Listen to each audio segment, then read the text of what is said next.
Kisah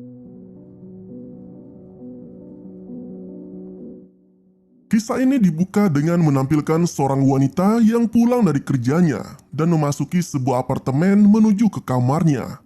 Lalu ia mendengarkan sebuah suara yang berasal dari dalam kamarnya. Dan tiba-tiba, seorang misterius menguncinya dari dalam kamar itu.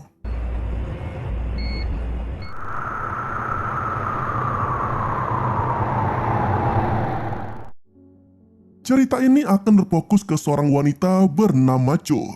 Dia tampak sedang bersiap-siap berangkat kerja menuju ke kantornya.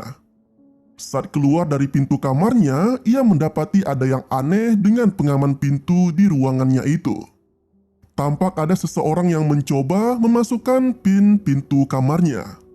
Karena merasa curiga, akhirnya ia memutuskan untuk mengganti pin pintu tersebut. Cho ini merupakan pegawai di sebuah bank yang ada di Korea. Ia bekerja untuk memenuhi kebutuhan hidupnya. Sepulang kerja, ia bercerita dengan sahabatnya yang bernama Hyo bahwa ia sangat membutuhkan perpanjangan kontrak kerja di bank itu.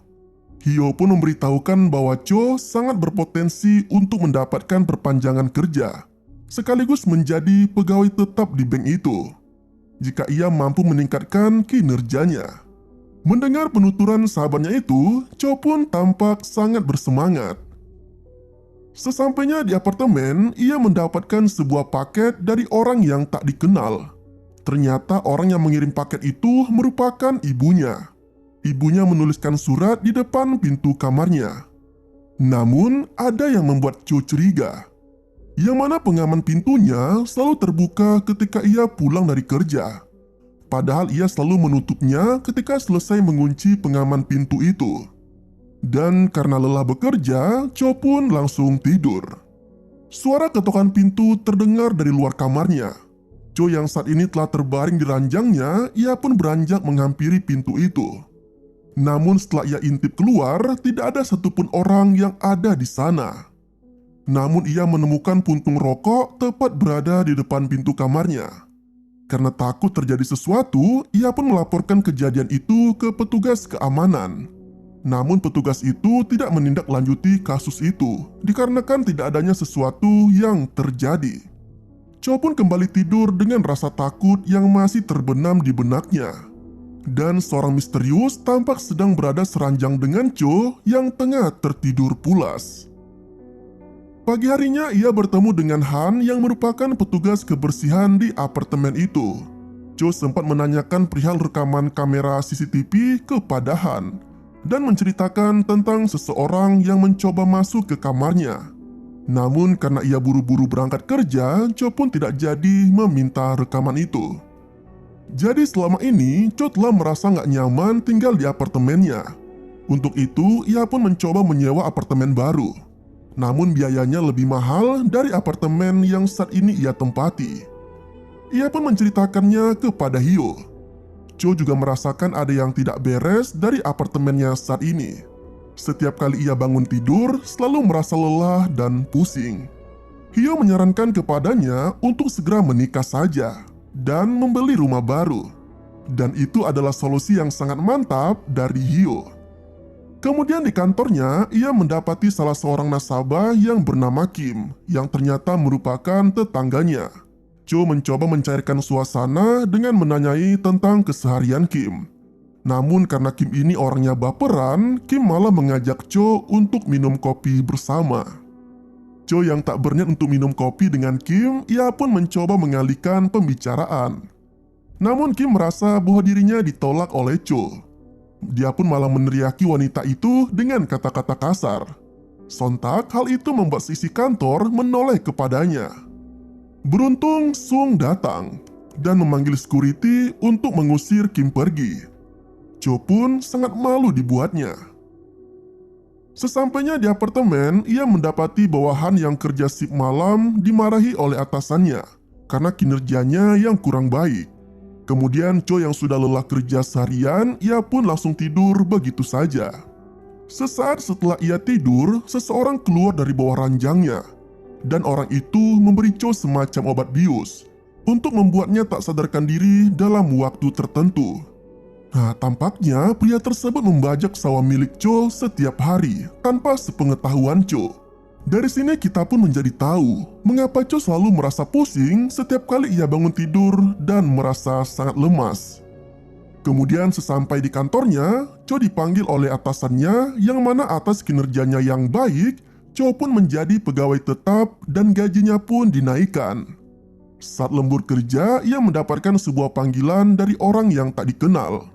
Namun, Cho tak mengangkatnya.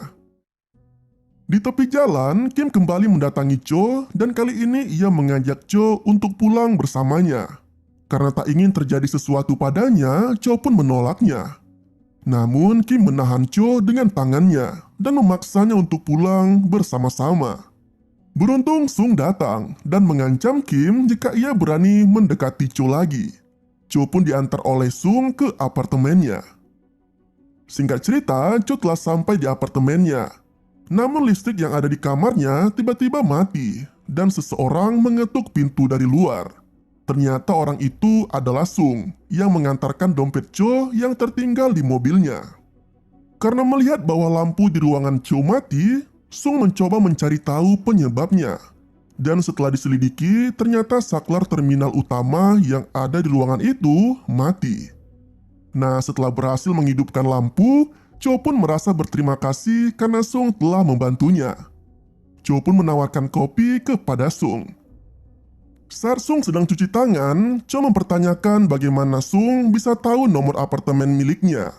Padahal ia sama sekali tidak pernah memberitahukan kepada Sung. Belum sempat menjawab, Cho keburu pergi karena merasa takut terhadap Sung dan meninggalkan Sung yang berada di kamarnya. Ternyata Cho memanggil polisi untuk datang ke ruang apartemennya. Saat pintunya dibuka, secara misterius Sung tergantung di depan pintu dan dalam kondisi yang tak bernyawa. Karena kejadian itu, Cho diinterogasi oleh polisi dan justru dituduh melakukan skenario pembunuhan kepada Sung. Beruntung, petugas tidak menemukan adanya barang bukti yang digunakan untuk membunuh Sung, sehingga Cho pun tidak jadi dipenjara. Pagi harinya, Cho dipanggil oleh atasannya dan karena kejadian semalam, Cho pun diberhentikan dari pekerjaannya. Sesampainya di apartemen, ia meminta kepada Han untuk memperlihatkan rekaman kamera CCTV. Namun, ia tak menemukan apapun. Karena merasa takut, ia pun meminta Han untuk memeriksakan ruangannya. Namun, tak menemukan apapun yang mencurigakan. Kemudian saat Cho bersih-bersih kamar, ia menemukan sebuah kunci pintu yang ada di bawah ranjangnya. Ia pun mencoba mencari pemilik kunci itu dengan memeriksa setiap kamar yang ada di apartemen itu. Dan saat ia menemukan pintu yang cocok dengan kunci kamar yang ia temukan, ia mendapati bahwa pemilik ruangan itu sudah tidak ada. Cho pun meminta bantuan Hyo untuk menyelidiki kasus yang sedang dialaminya. Hyo menyebutkan bahwa ada dua kemungkinan orang yang masuk ke dalam ruang kamar Cho, yaitu pemilik kamar yang ia temukan atau Han petugas kebersihan yang memiliki duplikat kuncinya. Dalam data yang diselidiki oleh Hyo, menunjukkan bahwa orang itu selalu membeli barang yang sama dan di jam yang sama pula, dan itu setiap harinya. Cho pun menyelidiki orang itu. Ia pergi ke supermarket tempat orang tersebut membeli barang setiap harinya. Mereka berdua lalu menunggu orang itu, lalu ada satu orang yang membeli dengan harga yang sama, seperti target yang mereka cari. Mereka pun mengikutinya. Namun karena jalannya bercabang, dengan terpaksa mereka pun berpisah. Cho melihat sampah makanan yang dibeli pria tadi di sebuah penginapan yang sudah terbengkalai. Ia pun mencoba masuk ke dalam apartemen yang sudah tak terpakai itu. Namun pintunya terkunci. Kemudian ia mencoba memasukkan pin secara acak, namun gagal. Hingga pada saat ia mencoba memasukkan pin miliknya, pintu tersebut pun terbuka. Cho menemukan sesuatu yang mengejutkan yang mana ada seorang wanita yang disekap dalam keadaan yang mengenaskan. Dalam keadaan panik, Cho mencoba menghubungi polisi. Namun di saat bersamaan, pemilik rumah itu pun datang. Sementara itu, Hyo berhasil mengejar orang yang membeli makanan tadi. Namun ternyata orang tersebut bukanlah target yang ia cari. Kembali ke Cho, ia bersembunyi di bawah ranjang sementara orang misterius itu memberikan obat bius ke wanita yang disekapnya. Kemudian Cho melihat orang tersebut memotong tangan wanita itu dengan sebuah gergaji. Cho yang melihat itu sangat ketakutan dibuatnya. Cho pun lari dari ruangan itu dan aksinya diketahui oleh pria misterius tersebut. Dan pria itu pun mengejarnya. Dengan sekuat tenaga, Cho berlari menjauh dari pria itu. Sialnya pria itu menemukan Cho yang sedang bersembunyi. Beruntung, Hyo pun datang tepat waktu dan menabrak pria tersebut dengan sebuah gerobak. Sesaat setelah itu, polisi pun datang, dan pria bertopeng itu pun pergi. Kemudian detektif Lee meminta bukti dari cerita yang diceritakan Cho kepadanya. Namun Cho hanya bisa mengatakan bahwa pria itu memiliki sebuah arloji kuno yang tepat ada di tangannya. Dengan petunjuk tersebut, Lee sangat kesulitan menemukan pelakunya. Kemudian petugas menemukan jasad wanita yang telah dimutilasi oleh si pelaku. Kali ini kepolisian menjadikan Kim sebagai tersangka dalam kasus pembunuhan serta penyiksaan terhadap jasad wanita yang telah ditemukan oleh polisi. Detektif Lee mulai menginterogasinya dengan berbagai pertanyaan. Kim tampak terpancing dengan pertanyaan itu. Ditambah lagi ia juga memakai arloji persis seperti dengan apa yang diceritakan oleh Cho. Dengan berdasarkan interogasi yang telah ia lakukan, Lee memberitahukan kepada Cho bahwa sepertinya memang Kimlah orang yang melakukan tindak kejahatan itu. Polisi akan melakukan tindakan jika Kim terbukti bersalah. Karena polisi belum menetapkan tersangkanya, Cho yang tak ingin terjadi sesuatu pada dirinya nanti, ia pun pindah apartemen. Sementara itu, Kim tampak menemui Han untuk mencari tahu tentang keberadaan Cho saat ini. Namun, Han tak memberitahukannya. Malam harinya, Cho mendapatkan sebuah paket yang berisikan ponsel miliknya yang jatuh tempo hari, dan dalam ponsel tersebut, seseorang mengirimi sebuah gambar Cho yang sedang tertidur. Sesaat setelah itu, Cho mendapatkan panggilan video dari Hyo. Namun ternyata yang melakukan panggilan tersebut merupakan pria misterius yang telah berada di kamar Hyo. Mengetahui bahwa sahabatnya sedang dalam bahaya, Cho pun berlari menuju ke apartemen sahabatnya itu. Pintu apartemen tersebut terkunci. Selang beberapa saat, seorang pemuda membukakan pintu dan keluar. Namun Cho yang saat itu dalam keadaan panik, ia pun tak menggubris pemuda itu. Sialnya lagi, pintu apartemen Hyo terkunci. Cho mencoba memaksa membukanya menggunakan alat pemadam kebakaran. Beberapa saat setelah itu, Kim pun muncul dan menyerang Cho. Beruntung detektif Lee datang dan melumpuhkan Kim. Cho bergegas memaksa masuk ke kamar Hyo, dan ia mendapati bahwa sahabatnya itu dalam keadaan yang kurang baik. Di rumah sakit, Lee menjelaskan kepada Cho bahwa panggilan video yang dilakukan oleh pelaku merupakan tipuan. Pelaku mengarahkan kamera ponsel milik Hyo ke layar laptop miliknya. Selain itu, polisi juga menemukan sidik jari milik Kim yang ada pada alat yang digunakan untuk memotong kaki Hyo. Namun polisi belum melakukan tes DNA kepada Kim. Polisi akan menetapkannya sebagai pelaku jika DNA-nya cocok. Kemudian, Cho meminta maaf kepada Hyo karena ia telah melibatkan sahabatnya itu ke dalam masalahnya. Lee pun memberikan sebuah kamera pengawas berbentuk penguin kepada Cho untuk memantau pergerakan yang ada di kamarnya. Sesampainya di apartemennya, ia pun memasang kamera pengawas itu. Selepas itu, ia pun pergi ke supermarket untuk membeli belanja. Di sana, ia bertemu dengan Han. Ia tiba-tiba mengajak ngobrol dan membahas tentang pria misterius yang mengikuti Cho. Cho yang telah selesai dengan belanjaannya, ia pun hendak pergi meninggalkan supermarket itu.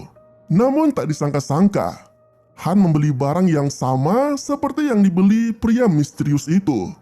Ditambah lagi ia juga mengenakan jam yang sama seperti yang Cho lihat pada pria misterius itu tempo hari. Melihat hal itu, Cho pun menyadari jika Hanlah pelakunya. Ia pun berlari pulang ke apartemennya dan mengunci rapat-rapat pintu kamarnya. Kemudian ia mendapatkan panggilan dari Lee yang memberitahukan bahwa Kim bukanlah pelaku yang sebenarnya. Kim telah dibunuh oleh pria misterius itu. Lee memintakan kepada Cho untuk tidak keluar dari apartemennya karena takut terjadi sesuatu padanya. Kemudian Cho memeriksa kamera pengawas yang ia pasang di kamar itu. Dan benar saja, ternyata pelakunya adalah Han. Rekaman kamera pengawas memperlihatkan Han yang menerobos pintu masuk ke dalam kamar dan bersembunyi di bawah ranjang milik Cho. Cho yang menyadari bahwa Han saat ini sedang berada di bawahnya, ia pun merasa takut hingga membuat kakinya menggigil ketakutan. Han menyadari hal itu dan mencoba meraih kaki Cho. Sialnya, pintu kamar terkunci begitu rapatnya. Dan akhirnya Han dapat menangkap Cho dan membawanya ke sebuah rumah. Sementara itu di sisi lain, polisi mendapati kecurigaan kepada petugas kebersihan apartemen pertama milik Cho, yang tidak lain adalah Han. Dari hasil penyelidikan, polisi menemukan tempat persembunyian Han. Sementara itu, Cho sedang berada dalam posisi yang kurang baik. Han mengancam akan memotong kaki dan tangannya jika Cho mencoba melarikan diri. Cho yang masih dalam pengaruh obat bius mencoba untuk kabur. Karena tidak menemukan jalan keluar, Cho pun terpojok di sebuah ruangan. Saat Han hendak membuka pintu ruangan itu, ia mendengarkan sebuah kaca yang pecah. Ternyata itu merupakan Lee yang berhasil menemukan tempat persembunyian Han. Han menyerang Lee dengan sebuah kapak. Beruntung Lee menyadari hal itu dan menghindar. Mereka berdua pun berkelahi satu sama lain. Namun ketika Cho keluar, Lee telah mati dibunuh oleh Han. Tinggallah Cho sendiri yang berusaha melawan Han semampu yang ia lakukan. Hingga mereka berdua pun terkurung di sebuah lemari. Cho berusaha melawan Han. Hingga pada akhirnya ia mampu membunuh pria itu setelah kepala Han tertancap paku. Hingga membuatnya tak berdaya. Setelah Han mati, Cho akhirnya terbebas dari segala gangguan yang selama ini ia alami. Dan kasus yang menimpanya telah terselesaikan dalam pengadilan. Dan film ini pun berakhir dengan rasa trauma yang masih tersirat di benak Cho.